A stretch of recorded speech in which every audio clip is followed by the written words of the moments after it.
नमस्ते। आपका मेरे यूट्यूब चैनल में स्वागत है।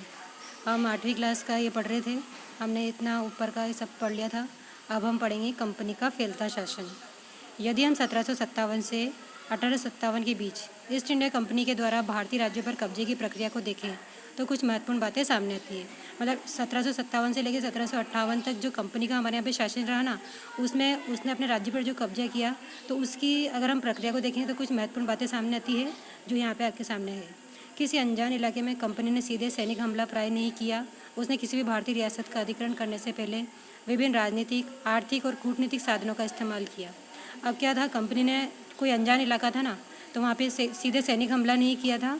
उसने किसी भी भारतीय रियासत का, मतलब रियासत एक तरीके से राज्य, भारत के जो राज्य थे उनका अधिग्रहण करने से पहले वहाँ की राजनीतिक, आर्थिक और कूटनीतिक साधनों का इस्तेमाल करके वहाँ की जानकारी प्राप्त की थी। बक्सर की लड़ाई 1764 के बाद कंपनी ने भारतीय रियासतों में रेजिडेंट तैनात कर दिए। तो ये बनता है कि कंपनी ने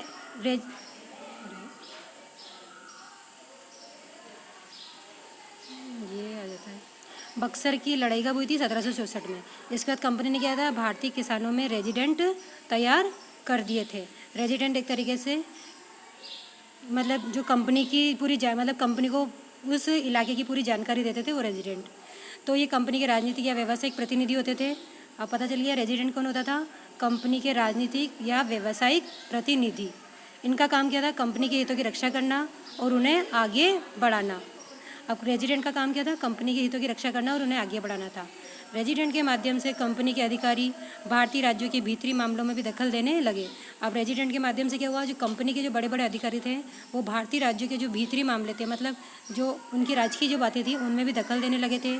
अगला राजा कौन होगा, किस पद पर किसको बिठाया जाएगा, इस तरह की चीज़ें भी कंपनी के अफसर ही तय करना चाहते थे। मतलब भारत देश था हमारा, लेकिन अधिकार कौन जमा रहे थे? अंग्रेज जमा रहे थे। मतलब अगला राजा कौन होगा, किसका अधिकार होगा, ये सब तय भी कौन करने लगे थे? अंग्रेज करने लगे थे।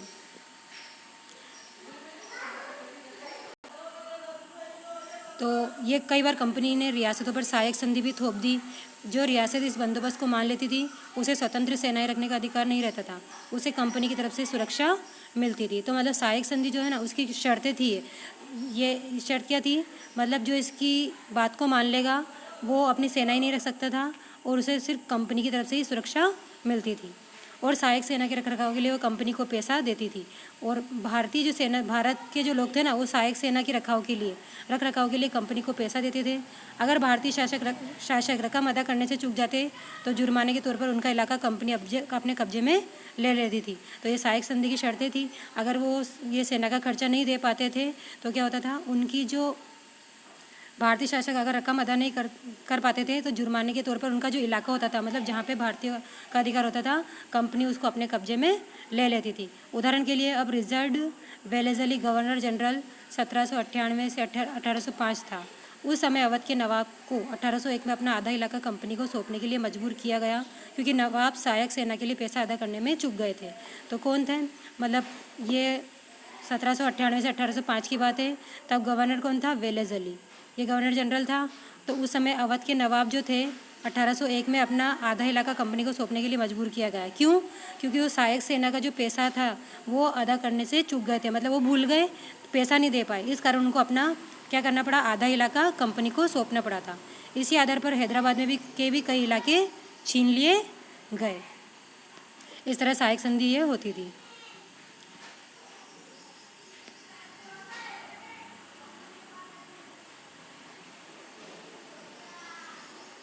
रेजिडेंट की ताकत क्या होती थी? कंपनी द्वारा नियुक्त किए गए रेजिडेंट के बारे में स्कॉटलैंड के प्रसिद्ध अर्थशास्त्री और राजनीतिक दार्शनिक जेम्स मिल ने ये कहा था, दरअसल रेजिडेंट रियासत का राजा होता था।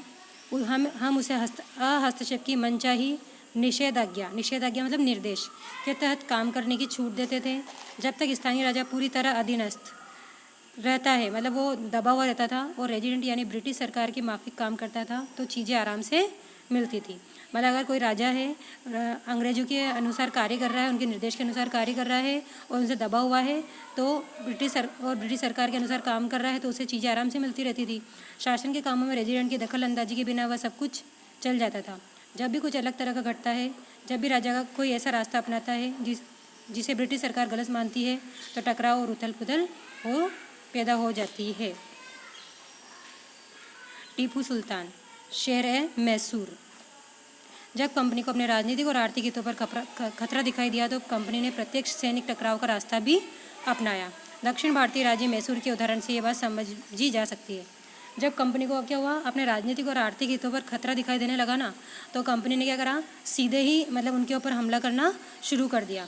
तो ये चीज़ हम ये उदाहरण कहाँ देख सकते हैं हम, दक्षिण भारत का जो राज्य है मैसूर, वहाँ पे कंपनी ने डायरेक्ट आक्रमण किया था।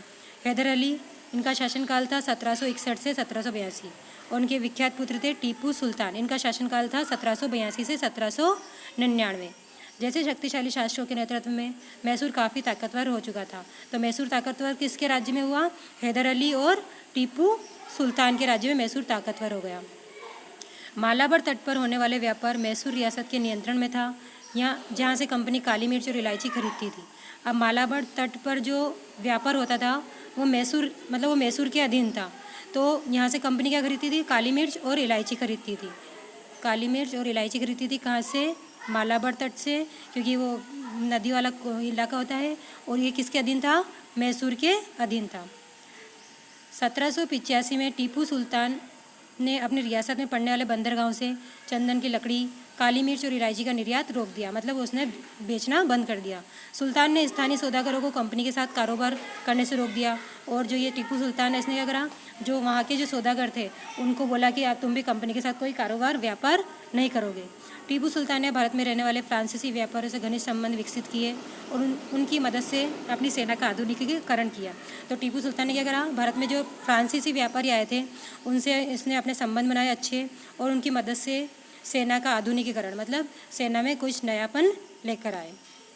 ये आप जो चित्र देख रहे हैं 8, ये है टीपू सुल्तान। इसे शहर मैसूर भी कहा जाता है। चित्र 9 में टीपू सुल्तान के बेटों को बंधक के रूप में कॉर्नवालिस के सामने पेश किया जा रहा है। डेनियल आर्म द्वारा चित्रित 1793। ये टीपू सुल्तान के बेटे हैं, इनको मतलब बंधक बना लिया गया है और जो अंग्रेज था ये कॉर्नवालिस, इसके सामने पेश किया जा रहा है। कंपनी की फौजों को हैदर अली और टीपू सुल्तान ने कई बार युद्ध में हराया था। जो कंपनी की जो सेना थी ना, उसको हैदर अली और टीपू सुल्तान ने कई बार युद्ध में हराया था। लेकिन 1792 में मराठों, हैदराबाद के निज़ाम और कंपनी की संयुक्त फौजों के हमले के बाद टीपू सुल्तान को अंग्रेजों से संधि करनी पड़ी। देखो, पहले तो हैदर अली और टीपू सुल्तान ने कंपनी को हराया, लेकिन 1792 में क्या हुआ, मराठों, हैदराबाद के निज़ाम और कंपनी की संयुक्त फौजों के हमले के बाद, मतलब मराठे, हैदराबाद के निज़ाम और कंपनी, ये तीनों मिल गए। इन्होंने अपनी एक संयुक्त एक समूह वाली फौज बनाई। तो इनके हमले के बाद टीपू सुल्तान को अंग्रेजों से संधि करनी पड़ी। मतलब टीपू सुल्तान के पास इतनी ताकत नहीं थी तो उनको समझौता करना पड़ा। संधि मतलब समझौता। इस संधि के तहत उनके 2 बेटों को अंग्रेजों ने बंधक के रूप में अपने पास रख लिया। ब्रिटिश चित्रकारों को ऐसे दृश्यों की तस्वीर बनाने में मजा आता था जिसमें अंग्रेजों की सत्ता की विजय दिखाई देती थी। अब आगे हम कल पढ़ेंगे। धन्यवाद।